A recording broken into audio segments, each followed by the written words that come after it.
Terry? Terry? Huwag mo akong mag-Terry. Sagutin mo tanong ko, are you segregating your waste properly? Hindi ako plastic, so stop comparing me to that. Tama, hindi ka plastic, and you will never be plastic.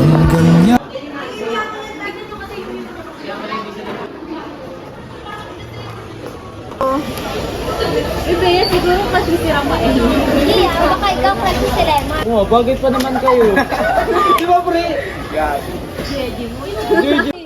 Isa, dalawa, tatlo. Pare-pareho lang. Nagtatapon ka pa rin. Di ba, pre? Uy, anong oras na? 8:30 na. Time na pala eh. Tara na, tas tayo. Tara na.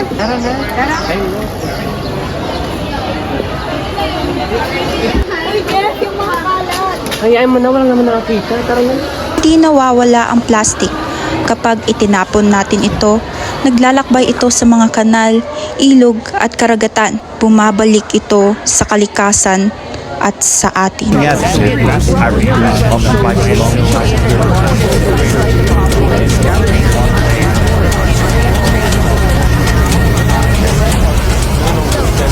Kainis talaga. Uy, ito hawakan mo. Ikaw naman yung kumakain niya. Tapos sa akin, mas papahawak ko. Pag talaga ng mukha mo. Dapat kasi ito. Bakit? Hoy!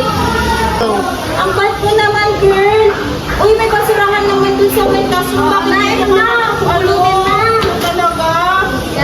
Alam mo ba, yung mga ginagawang pagtapon, babalik sa atin yung mga basura na yan. Kaya kung ako sa'yo, pagtapon ka ng basura sa tamang basurahan, ito talaga, sama ng ugali mo, huwag kang ganyan ha. Ang pagbabago ay hindi nagsisimula sa malalaking proyekto. Nagsisimula ito sa simpleng desisyon. Ang tamang pagtatapon, ang paghihiwalay ng basura at ang muling paggamit ng plastic. Huwag basta magtapon. Mag-segregate, mag-recycle, mag-reuse, at tumanggi sa single-use plastic. Maging responsable. Ang kalikasan ay walang boss, ngunit tayo ay maaari magsalita. Paano ito? Simulan natin ang tamang pagtatapon, isabuhay ang tamang paghihiwalay ng basura, at maging isa sa pagbabago na nais natin.